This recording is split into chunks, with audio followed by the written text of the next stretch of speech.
Problema número 10. Inciso A. Sea el vector f igual a 250 unidades en x, 354 en y y menos 250 en z. Encontrar sus ángulos directores. En inciso B, escribir este vector como el vector igual a su magnitud por un vector unitario en su dirección. Bien, nos vamos a recordar de lo que son los ángulos directores. Consideremos el sistema X, Y y Z. Dibujemos ahora un vector en el espacio.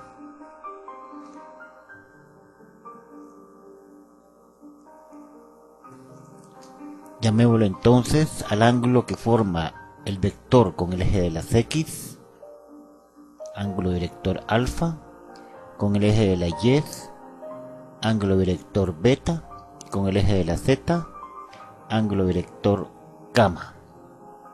Recordemos que estos ángulos están definidos por sus cosenos directores. Coseno de alfa es igual a la componente en X dividido la magnitud. El coseno de beta es igual a la componente en Y dividido su magnitud. Y el coseno de gamma es igual a la componente en Z dividida su magnitud. Obviamente conocemos las componentes de los vectores, ahora solo nos falta su magnitud. Entonces la magnitud de este vector sería 250 al cuadrado más 354 al cuadrado más menos 250 al cuadrado,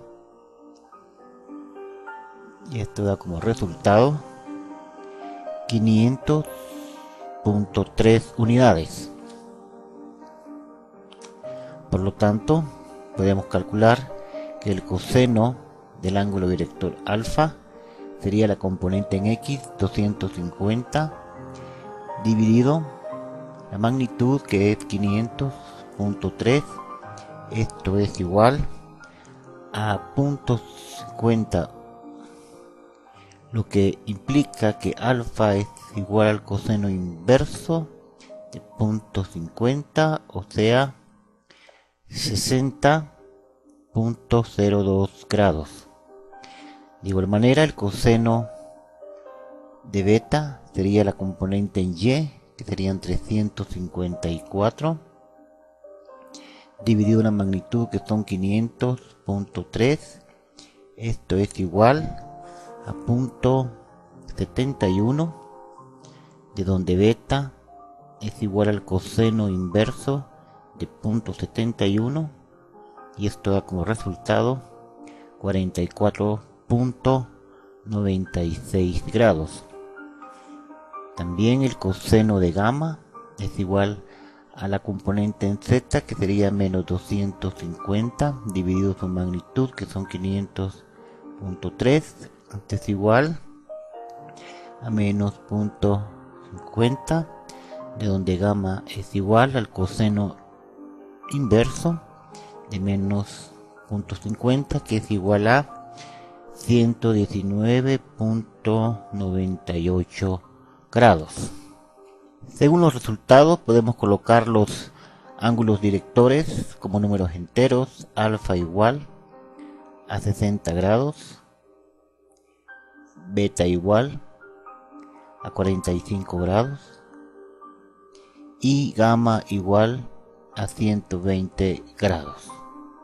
Para escribir este vector como su magnitud de un vector unitario, vamos a recordar lo siguiente. El vector f se escribe como su componente en X en Y, más su componente en Y en J, más su componente en Z en K, lo cual es igual, si en vez de poner la componente en X ponemos f coseno del ángulo, sería f coseno de alfa en Y, más f coseno de beta en J,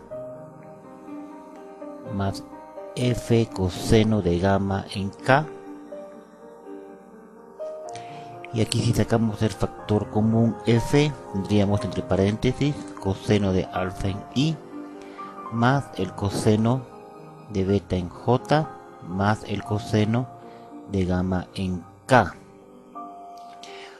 Por las propiedades de los cosenos directores tenemos que el coseno cuadrado de alfa más el coseno cuadrado de beta más el coseno cuadrado de gamma es igual a 1. Esto implica que podemos considerar entonces lo que está entre paréntesis como un vector unitario que va en la dirección del vector correspondiente, coseno de alfa en I más coseno de beta en J más coseno de gamma en K, ya que el tamaño del vector, que sería el cuadrado el coseno cuadrado de alfa más el coseno cuadrado de beta más el coseno cuadrado de gamma, pues efectivamente da 1.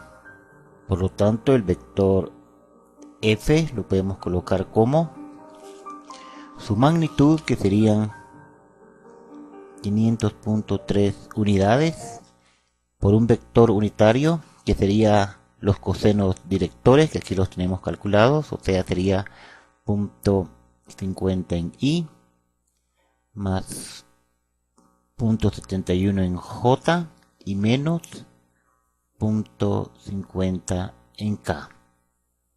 Aquí tenemos entonces el vector representado por su magnitud y un vector unitario en su dirección.